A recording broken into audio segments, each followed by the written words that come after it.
নমস্কার বন্ধুরা, ভৌতিক রহস্য চ্যানেলে তোমাদের সবাইকে স্বাগত।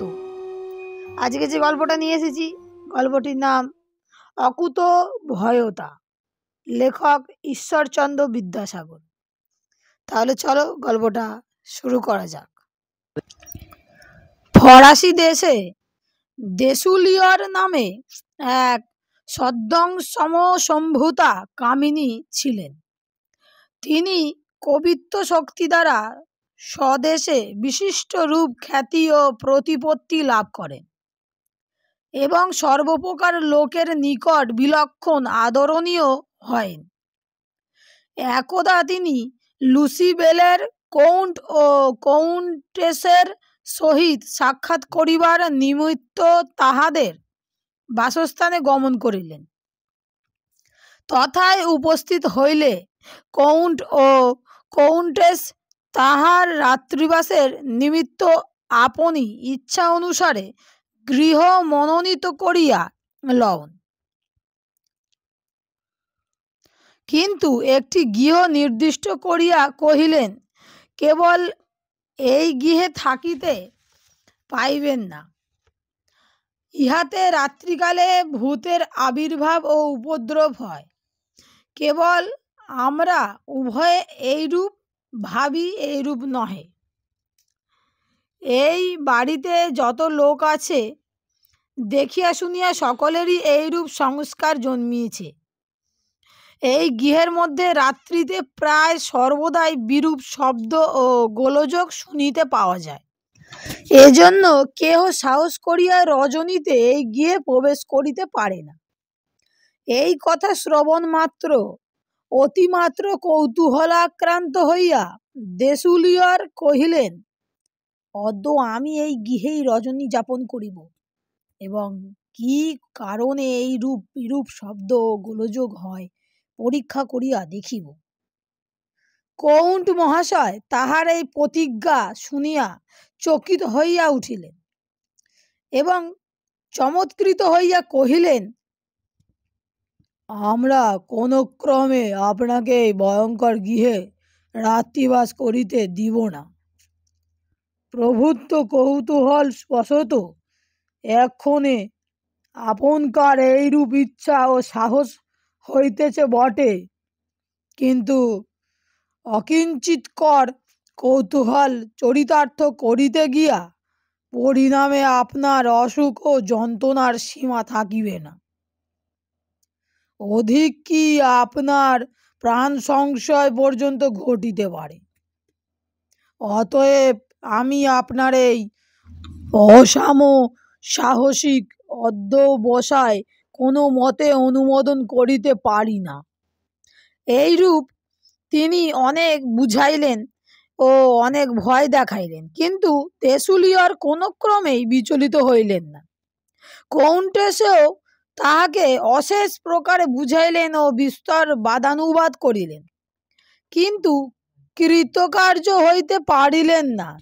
দেশুলিয়র এই স্থির সিদ্ধান্ত ছিল, লোকে সচরাচর যে ভূতের গল্প করে ও ভূতের উপদ্রব বর্ণনা করে, সে সকল নিরবচ্ছিন্ন ভ্রান্তিমূলক ও কুসংস্কার জনিত।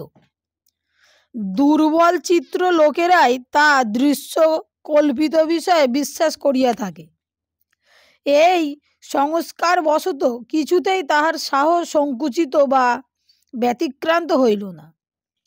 তদর্শনে কৌন্ট ও কৌন্টেস ভয় ও দুর্ভাবনায় অভিভূত হইয়া যথোচিত বিনয় করিলেন, ভর্ৎসনা করিলেন, দুঃখ প্রকাশ করিলেন, কিন্তু কিছুতেই তাহাকে অবলম্বিত অধ্যবসায় হইতে বিরত করিতে পারিলেন না। অবশেষে নিতান্ত নিরুপায় ভাবিয়া তাহার প্রস্তাবে সম্মত হইলেন।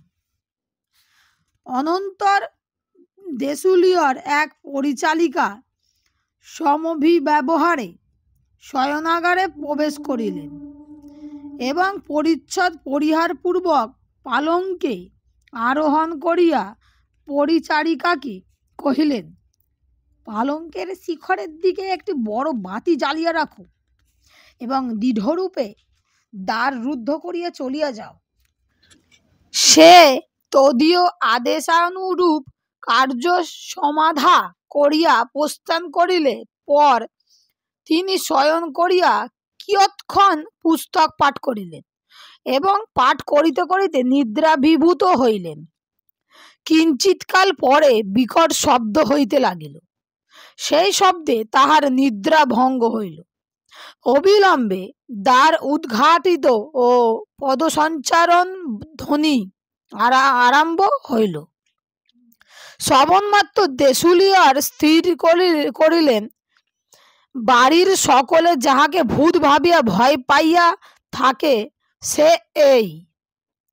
পরে তিনি অবিচলিত চিত্রে ও সংকুচিত স্বরে তাহাকে সম্বোধন করিয়া কহিলেন, তুমি যেই হও না কেন, আমি তোমায় স্পষ্ট কহিতেছি, কিছুতেই আমি ভয় পাইব না। বাড়ির সকলের যে অমূলক ভয় ও সংস্কার জন্মিয়াছে, আজ তাহার নিগূঢ় তত্ত্ব উদ্ভাবিত করিব বলিয়া যে দৃঢ় প্রতিজ্ঞা করিয়াছি, কোনো কারণে তাহা হইতে বিচলিত হইব না। যদি আমায় ভয় দেখাইয়া তাহা হইতে বিরত করা তোমার অভিপ্রেত হয়, তুমি কদাচ কৃতকার্য হইতে পারিবে না। আমার ভাগ্যে যাহা ঘটুক না কেন, আমি শেষ পর্যন্ত না দেখিয়া ক্ষান্ত হইব না। দেশুলিয়ার এই বলিয়া বিরত হইলেন, কিন্তু উত্তর পাইলেন না। তিনি পুনরায় ঐরূপ কহিলেন, তথাপি কোনো উত্তর পাইলেন না। পালঙ্কের অতি সন্নিকটে একটি কাঠের পর্দা ছিল। উহা উল্টিয়া মশারির উপর পতিত হওয়াতে একটা বিকট শব্দ হইল। যাহাদের ভূতের ভয় আছে, এইরূপ অবস্থায় ঐরূপ শব্দ শুনিলে ও ঘটনা দেখিলে তাহাদের বুদ্ধিভ্রংশ, চৈতন্য ধ্বংস হয়, তাহার কিছুমাত্র সংশয় নাই। কিন্তু দেশুলিয়ার মনে ভয় বা উদ্বেগের অনুমাত্র সঞ্চার হইল না। তাহার এই সন্দেহ হইল, বাড়ির কোনো ভৃত্য আমায় ভয় দেখাইতে আসিয়াছে। যাহা হোক, সেই রাত্রিচরকে জিজ্ঞাসা করিলেন, তুমি কে? কি জন্য এখানে আসিয়াছ বলো? তুমি কখনোই এই রূপে ভয় প্রদর্শন করিয়া আমায় ব্যাকুল বা বিচলিত করিতে পারিবে না। উহা কোনো উত্তর দিল না। প্রশান্ত ভাবে গৃহমধ্যে ভ্রমণ করিতে লাগিল। কিয়ৎক্ষণ পরে উহা জ্বলন্ত বাতির নিকটে উপস্থিত হইল। অবিলম্বে বৃহৎ বাতি ও বাতির প্রকাণ্ড আধার উল্টাইয়া পড়িল। ভয়ানক শব্দ ও গৃহ অন্ধকারময় হইল। তাহাতেও তিনি কিঞ্চিত মাত্র ভীত বা উৎকণ্ঠিত হইলেন না। অবশেষে সেই রাত্রিচর পালঙ্কের পাদদেশে উপস্থিত হইল। তখনও দেশুলিয়ারের অন্তঃকরণের অনুমাত্র ভয় সঞ্চার হইল না। ভালো হইল, তুমি কি পদার্থ এখনই আমি অনায়াসে নির্ণয় করিতে পারিব।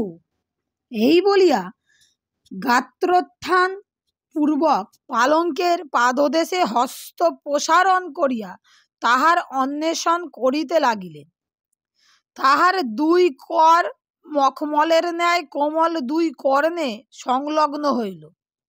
তিনি বলপূর্বক সেই দুই কর্ণ ধরিলেন এবং যাবৎ রাত্রি শেষ ও সূর্যোদয় না হয় ছাড়িবেন না স্থির করিলেন। কিন্তু কাহার কর্ণ ধরিলেন কিছুই অবধারণ করিতে পারিলেন না।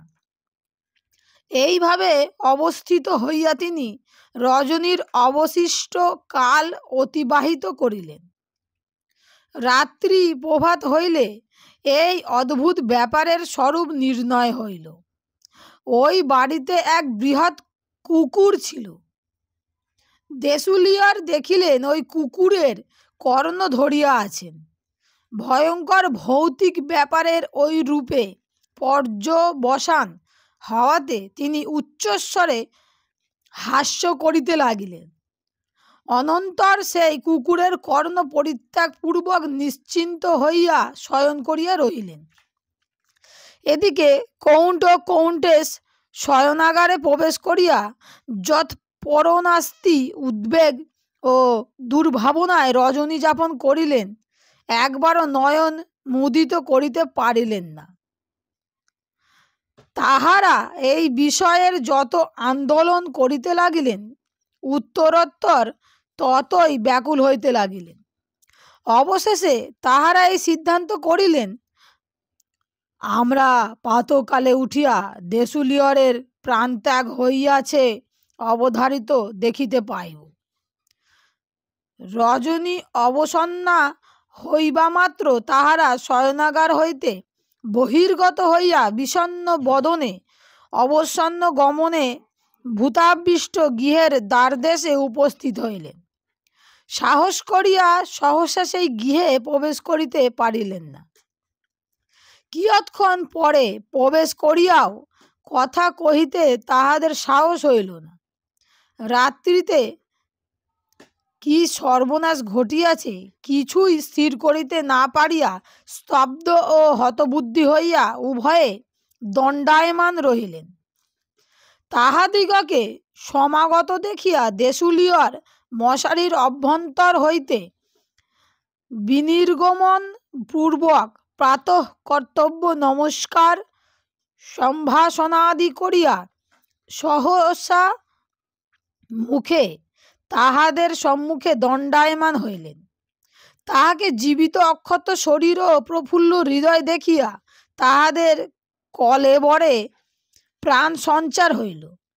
রাত্রিতে যার পর যে ঘটনা হইয়াছিল তৎসমুদয় তিনি অবিকল বর্ণনা করিতে লাগিলেন। শুনিতে শুনিতে তাহাদের হৃদয় কম্প হইতে লাগিল।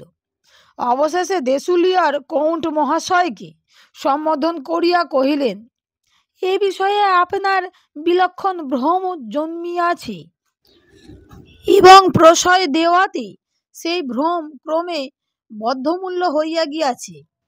আর আপনার তাদৃশ্য অমূল্য কুসংস্কার থাকা উচিত নহে।